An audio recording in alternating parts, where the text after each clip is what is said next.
Mon fils m'a appelé au téléphone, la voix pleine de colère, et a exigé 75 000 $, tandis que sa femme se tenait silencieusement à ses côtés, attendant ma réaction. J'ai simplement souri et répondu, « Bien sûr, aucun problème. » 6 heures plus tard, tous deux se tenaient devant notre porte et n'ont trouvé qu'une enveloppe. Quand ils l'ont ouverte, ils sont tous deux restés muets sur le champ. J'avais effectivement promis à mon fils de lui donner les 75 000 $.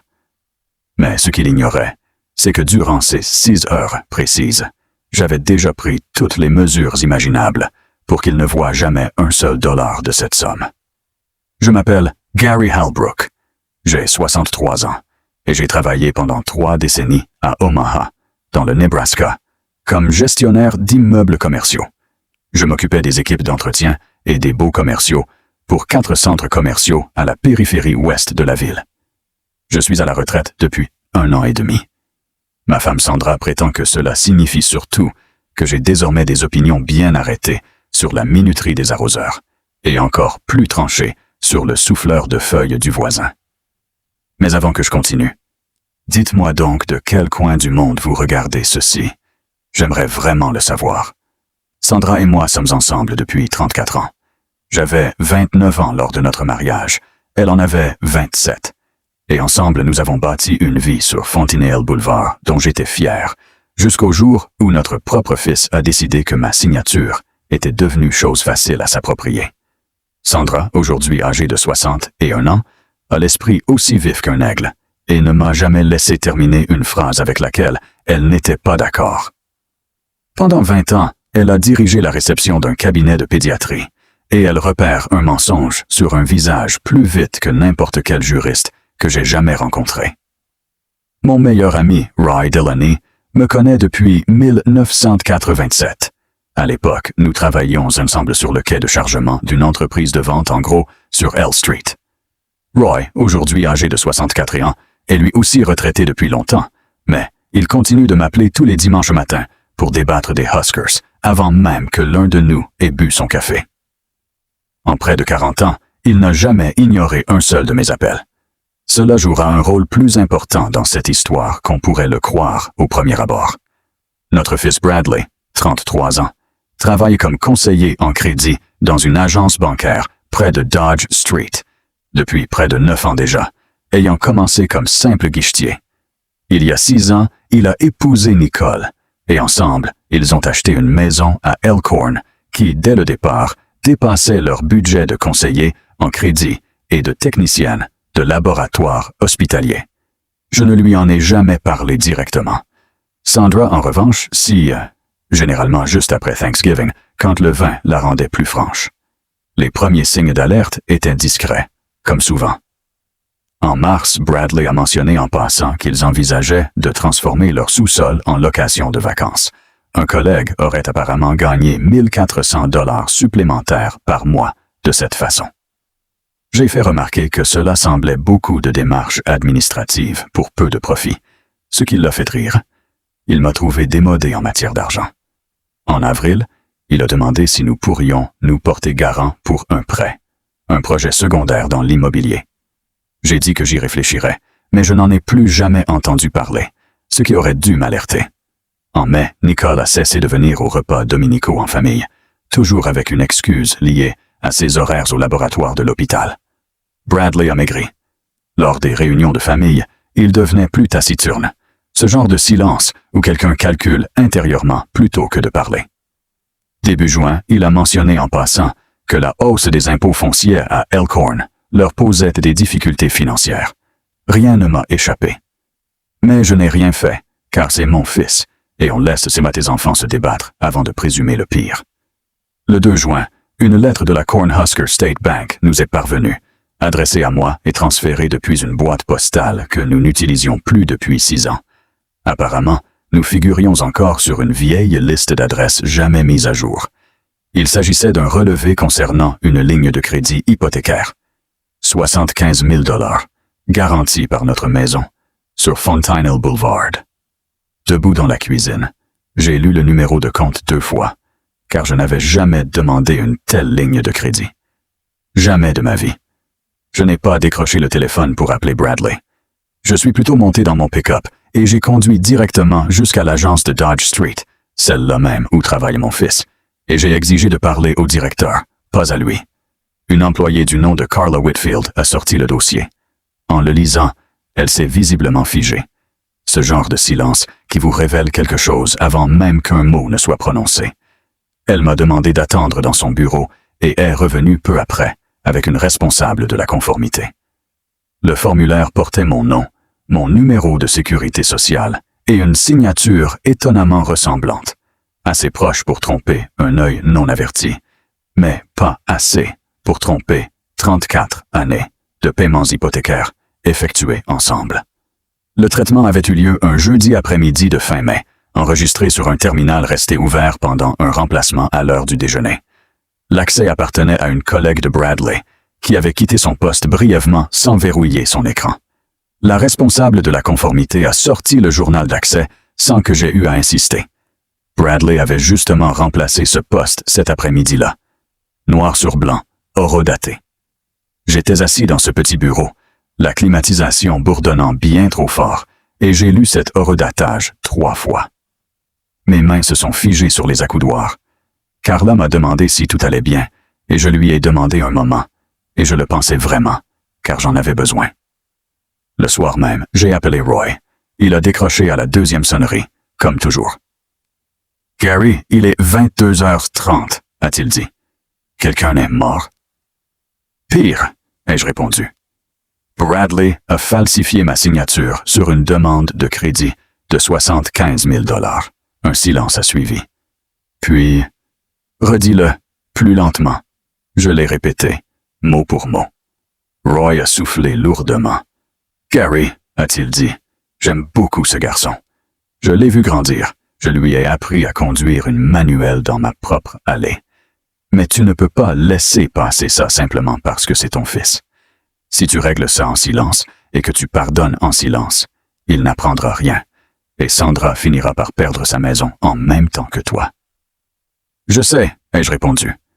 Tu as besoin d'un avocat avant d'avoir besoin d'un père, a dit Roy. Aussi dur que cela puisse paraître, appelle quelqu'un dès demain matin. Après cela, je me suis senti soulagé, comme toujours quand Roy vous dit la vérité, plutôt qu'une parole réconfortante. Une question pour vous avant de continuer. Si votre propre enfant falsifiait votre signature pour votre maison, le protégeriez-vous ou vous protégeriez-vous vous-même?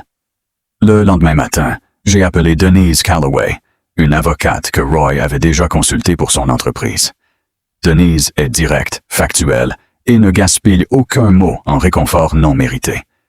Elle a tout écouté sans m'interrompre, puis a dit « Gary, c'est un faux en écriture, et c'est aussi une fraude bancaire. » puisque le document est passé par une banque assurée au niveau fédéral. Ce n'est plus une dispute familiale, c'est un véritable risque pénal pour lui. Je ne veux pas qu'il aille en prison, ai-je dit, mais je veux que la maison soit protégée, et il faut que cela s'arrête immédiatement. Elle a répondu, alors nous agissons dans le bon ordre, et vite. D'abord, nous signalons l'incident au service de fraude de la banque pour que le compte soit immédiatement gelé. Ensuite, nous déposons une plainte à la police. Sinon, les enquêteurs de la banque pourraient penser que tu le couvres, ce qui aggraverait ta situation. Enfin, tu signeras une révocation notariée de toute procuration financière qu'il aurait pu revendiquer sur tous les comptes liés à ton nom. Du début à la fin, tout cela a pris 6 heures. À 9 heures, Denise a appelé le service de fraude de la banque. Et à 11 heures, la ligne de crédit était gelée.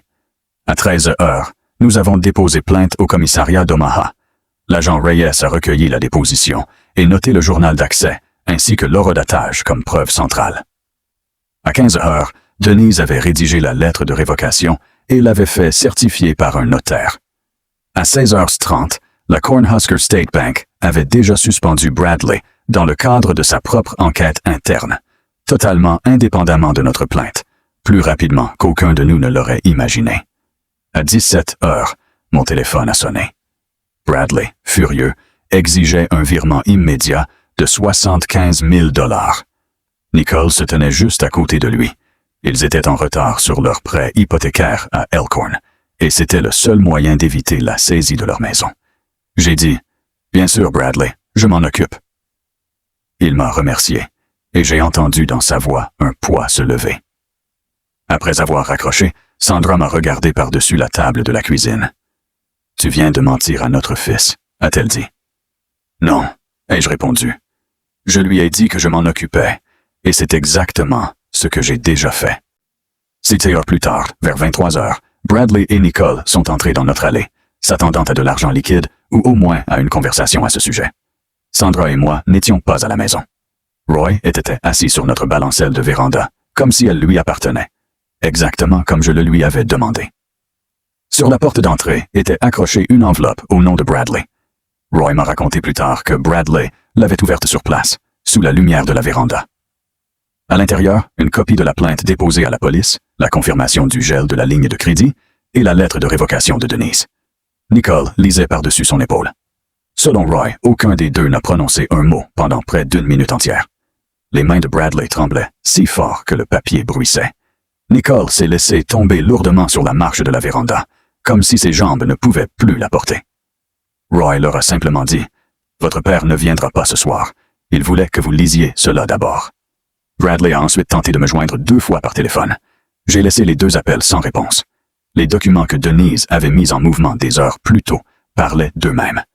Voici comment l'histoire s'est terminée. L'enquête interne de la banque a confirmé, grâce au journal d'accès, la présence de Bradley à ce poste de travail et il a été licencié en l'espace d'1 semaine.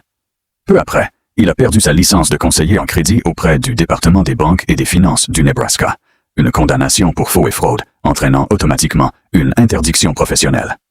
Le procureur du comté de Douglas l'a inculpé pour faux en écriture aggravée, un crime de classe 3 selon la loi du Nebraska, étant donné que la somme de 75 000 $ dépassait largement le seuil légal de 5 000 $, ainsi que pour fraude bancaire au niveau fédéral, le document étant passé par une banque assurée par la FDIC. Il a plaidé coupable de l'accusation d'État et a écopé de 3 ans de probation, d'une restitution complète et d'une interdiction professionnelle définitive. La procédure fédérale s'est conclue par une suspension de poursuite en échange d'une coopération totale et d'une restitution. La ligne de crédit elle-même a été entièrement annulée 1 fois. La fraude confirmée. Notre maison n'a, à aucun moment après mon premier appel à Denise, réellement risqué une saisie ou une vente forcée. Nicole a déménagé 4 mois plus tard. Autour d'un café à notre table de cuisine, elle a expliqué calmement à Sandra qu'elle ne pouvait plus construire d'avenir avec quelqu'un qui risquait la maison de son propre père sans lui dire toute la vérité au préalable. Elle et Bradley ont divorcé le printemps suivant. La dernière fois que j'en ai entendu parler, elle était retournée à Lincoln, plus près de sa sœur. Bradley m'a ensuite contacté 2 fois, chaque fois par lettre, jamais par téléphone. La 2e lettre, en octobre, contenait de véritables excuses, sans la moindre justification. Je ne lui ai pas encore pleinement pardonné. Je lui ai dit « Une honnêteté véritable prend plus de temps à reconstruire qu'une lettre ne peut emporter. Aujourd'hui, nous nous parlons prudemment environ 1 fois par mois, généralement de choses sans importance, ce qui en soi est déjà un progrès. Nos finances sont finalement restées intactes.